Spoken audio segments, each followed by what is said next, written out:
j'aime la voiture. J'adore la voiture. J'aime conduire, j'adore conduire. Et donc, je ne fais pas partie de tous ceux qui réclament la fin de la voiture, la disparition de la voiture. La voiture, c'est la liberté. Et tous ceux qui condamnent aussi facilement la voiture devraient se souvenir de ce que c'était que l'Union soviétique il y a quelques années. J'y suis allé. Et ce qui m'avait le plus frappé à l'époque, dans ce voyage dans les années 80 dans l'Union soviétique, c'est qu'il n'y avait pas de voiture. Parce qu'il n'y avait pas de liberté. La voiture, c'est la liberté. La liberté de se déplacer, la liberté de circuler, la liberté de transporter. Bon, stop. Voilà, on va arrêter là.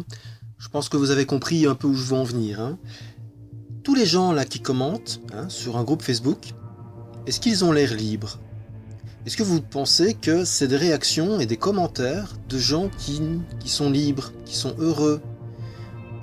Alors, tous ces commentaires ont été faits sur un seul groupe qui entend défendre les intérêts des automobilistes et le fait aussi, surtout, entre autres, que l'État est vraiment dans une rage taxatoire par rapport aux automobilistes. Ok, d'accord, pas de problème, là je peux comprendre.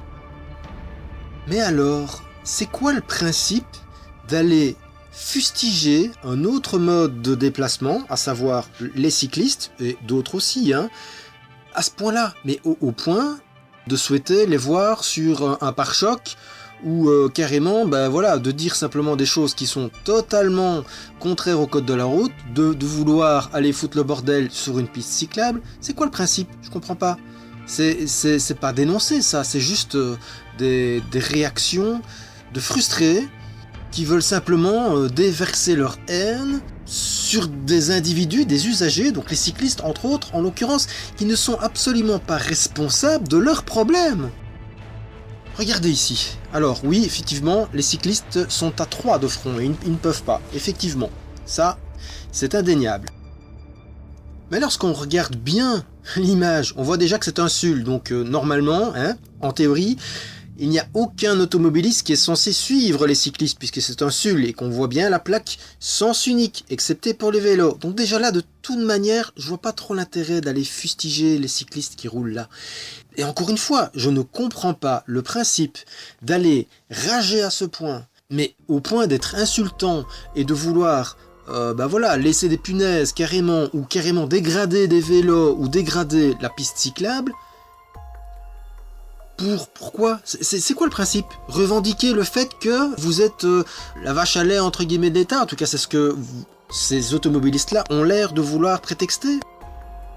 Et non seulement les commentaires sont déjà excessivement insultants, ils sont illégaux, ils sont menaçants, ils sont agressifs, ils sont totalement contraires au code de la route, ou en tout cas en partie. On voit bien qu'il y en a qui ne savent pas. Alors heureusement, il y en a qui sauvent un peu ce groupe en ayant des commentaires modérés et pertinents.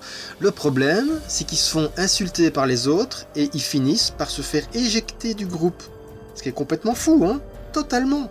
Du coup, ne reste que les gens qui sont agressifs, rageux, et dont le but, visiblement, n'est que de vomir leur haine sur les cyclistes. Alors attention, contrairement à ce que beaucoup de gens pensent, je ne suis pas du tout anti-voiture. Donc anti-automobiliste, anti-automobile ou anti-engin à moteur. Non, absolument pas. C'est utile et c'est très pertinent dans certains cas. Pas dans tous les cas, c'est ça la nuance. Ce que j'essaye de faire avec ma chaîne, c'est de montrer que, quel que soit le mode de déplacement qu'on veut utiliser, il convient de respecter le code de la route et donc respecter les autres aussi. C'est une question de courtoisie et de cohérence. C'est tout ce que je montre. Donc moi je me fous de savoir quel moyen de transport vous utilisez. Et moi j'apprécie et je suis reconnaissant de tous les usagers que je rencontre et que je croise qui respectent le code de la route et qui respectent les autres, quel que soit leur véhicule. Voilà. Mais par contre, lire ce genre de choses, donc des gens qui entendent sur un groupe Facebook râler pour les taxes, les problèmes qu'ils rencontrent avec leur véhicule, et qui en profitent et qui ne font simplement que pester sur un mode de déplacement particulier, en faisant le bouc émissaire en plus, c'est complètement mais complètement dingue, alors que les cyclistes ne sont aucunement responsables des bouchons. Quand je parle d'utilité de la voiture et que dans certains cas elle n'est pas cohérente, elle n'est pas pertinente, à un moment donné il faut se poser des questions un peu sur ce déplacement. 28 minutes pour faire 900 mètres sans se poser la moindre question sur son mode de déplacement. La plupart des gens en ville n'ont que quelques kilomètres à faire et continuent quand même malgré tout à utiliser leur véhicule. Comme le début de cette vidéo, bah oui, parce qu'on leur a fait croire, on leur dit que c'est la liberté, c'est la classe sociale, tout ça, et c'est important. Et voilà ce que ça donne.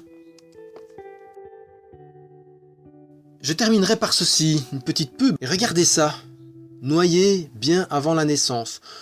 Quand vous en êtes à proclamer ce genre de propos, le problème, c'est pas les autres. Le problème, c'est vous et votre perception de votre réalité, de votre vérité. C'est clairement vous le problème. Ça changera pas du coup, Allez, bonne route tout le monde. Et oui, tout le monde. Automobilistes, cavaliers, cyclistes, chauffeurs routiers, taximens, tout le monde. Bonne route. Mais respectez tous le code, s'il vous plaît.